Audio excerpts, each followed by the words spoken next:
fato que Deus é soberano. É um fato que Deus faz todas as coisas conforme o conselho da sua vontade. É um fato que Deus está assentado no trono e tem as rédeas da história em suas mãos. É um fato que a vontade de Deus prevalece. Entretanto, Deus, na sua soberania, decidiu agir através da oração do seu povo. Há pessoas que dizem: não, oração não muda nada. Não é o que eu vejo na Bíblia. Deus muda circunstâncias através da oração. Deus transforma pessoas através da oração. Deus cura enfermos através da oração. Deus restaura filhos e filhas através da resposta à oração. Deus visita a sua igreja e fortalece a sua igreja em resposta à oração. Deus traz avivamento às nações em resposta à oração. Deus age por meio da oração. A oração não é para gente forte. A oração é para gente fraca. Nós não oramos porque somos fortes. Nós oramos porque de fato temos consciência da nossa fraqueza. Mas a oração é a força mais extraordinária que age na terra, porque a oração une a fraqueza humana à onipotência divina. A oração conecta o altar da terra com o trono do céu. Quando o incenso do altar da oração sobe e retorna do trono para a terra, em termos das intervenções soberanas de Deus na história. É verdadeiro a frase: quando a igreja ora, o céu se move, a terra treme, e coisas extraordinárias acontecem na história. Então eu lhe faço uma pergunta nesta noite: você de fato crê que Deus age por meio da oração? É preciso dizer, não é a oração que é poderosa. Poderoso é o Deus que responde à oração. Mas você crê nisso? Me lembro certa feita que escutava uma palestra, e o palestrante, depois de discursar de forma profunda e até bela sobre muitos pontos da doutrinária cristã, colocou no seu esboço resto, no final do seu esboço, e disse que a oração é resto. Será que os patriarcas pensaram assim? Será que os profetas pensaram assim? Será que os apóstolos pensaram assim? Será que os pais da igreja pensaram assim? Será que os reformadores, os avivalistas, os missionários pensaram assim? E quando eu abro as escrituras, eu vejo Abraão orando, e Deus livrando o seu sobrinho Ló da condenação de Sodoma e Gomorra em resposta à oração de Abraão. Quando eu abro a Bíblia, eu vejo Isaac orando, e Deus curando a sua mulher Rebeca da esterilidade. Quando eu abro a Bíblia, eu vejo Jacó orando com lágrimas, pedindo misericórdia, e Deus mudando a história dele e salvando a vida dele aos 97 anos no Val de Jaboque. Quando eu abro a Bíblia, eu vejo Moisés se colocando na brecha diante de Deus em favor de Israel, porque Deus estava para destruir aquela nação e começar um outro povo, e Moisés se coloca na brecha: meu Deus, perdoa este povo, Senhor, ou então não quero ter meu nome escrito no teu livro. Eu vejo Samuel dizendo para a nação: longe de mim pecar contra o meu Deus, deixando de orar por vós. Quando eu abro a Bíblia, eu vejo Ana, uma mulher estéril, uma mulher que é afligida pela sua rival Penina, que é incompreendida pelo seu pastor, o sacerdote Eli, que é desencorajada pelo seu marido a desistir do seu projeto de ser mãe, mas ela derramando a sua alma diante de Deus, entendendo que Deus, em resposta da oração, pode reverter a sua enfermidade e pode fazer dela uma alegre mãe de filhos. Quando eu abro a Bíblia, eu vejo, meus irmãos, o rei Ezequias em lágrimas, chorando diante de Deus, pedindo uma cura de uma doença incurável e pedindo a libertação de um exército poderoso que entrincheirava Jerusalém.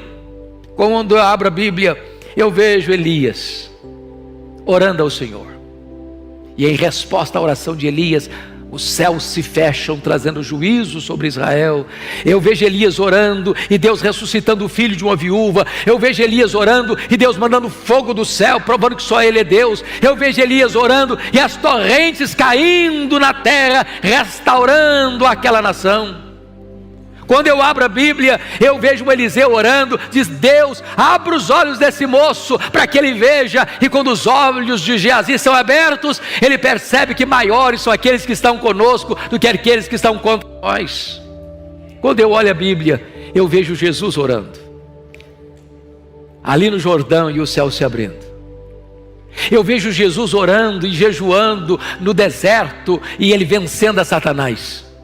Eu vejo Jesus orando, chorando e sangrando no Getsêmani, entrando ali angustiado, mas saindo ali revestido de poder para enfrentar a cruz.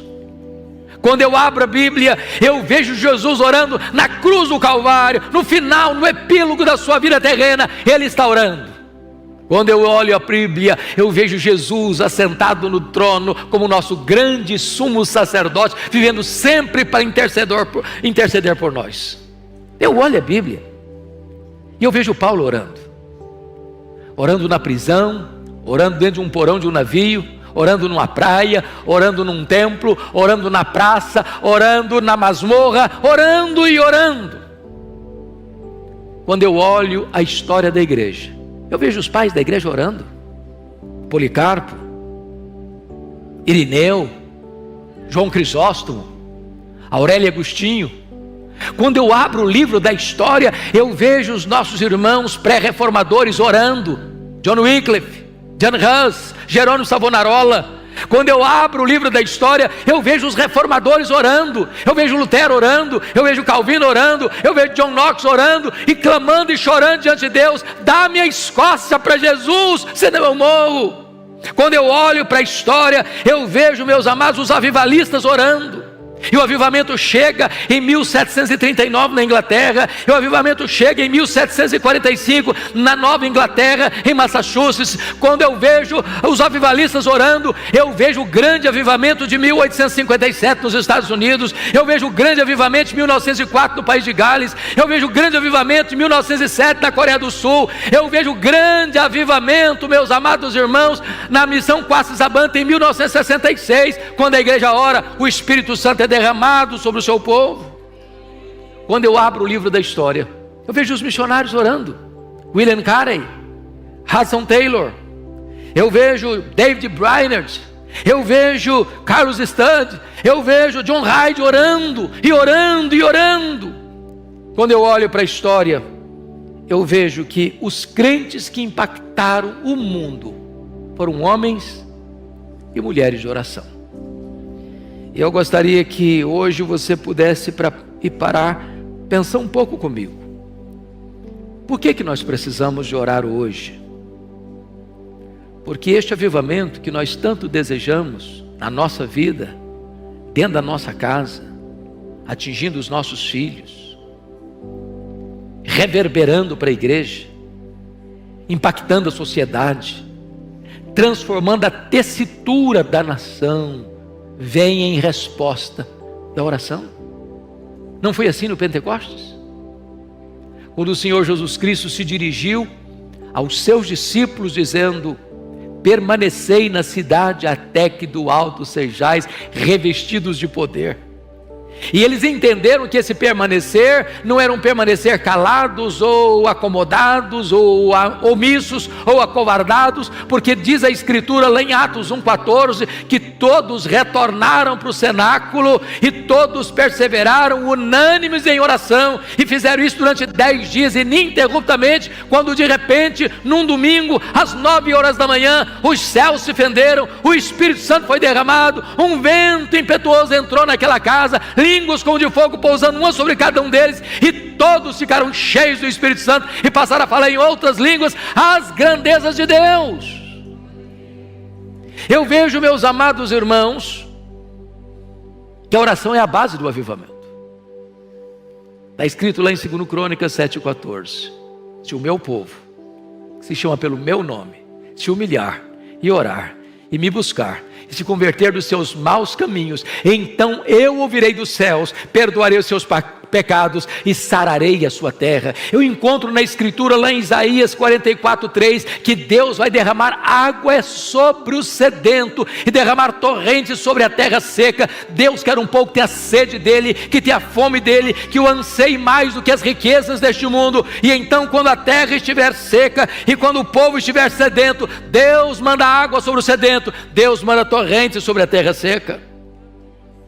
Eu fico olhando a história, e vocês muito conhecem a história de Charles Haddon Spurgeon, um príncipe dos pregadores do século XIX, um homem que enfrenta o liberalismo teológico que estava devastando a igreja, que permaneceu firme, fiel, pregando o evangelho com grande graça e poder na cidade de Londres, recebendo milhares e milhares de pessoas todos os domingos para ouvir o evangelho. E alguém um dia perguntou o Spurgeon qual o segredo do crescimento desta igreja e do impacto que esta igreja tem em Londres, na Inglaterra e no mundo. E ele respondeu: é que esta igreja tem uma usina de poder.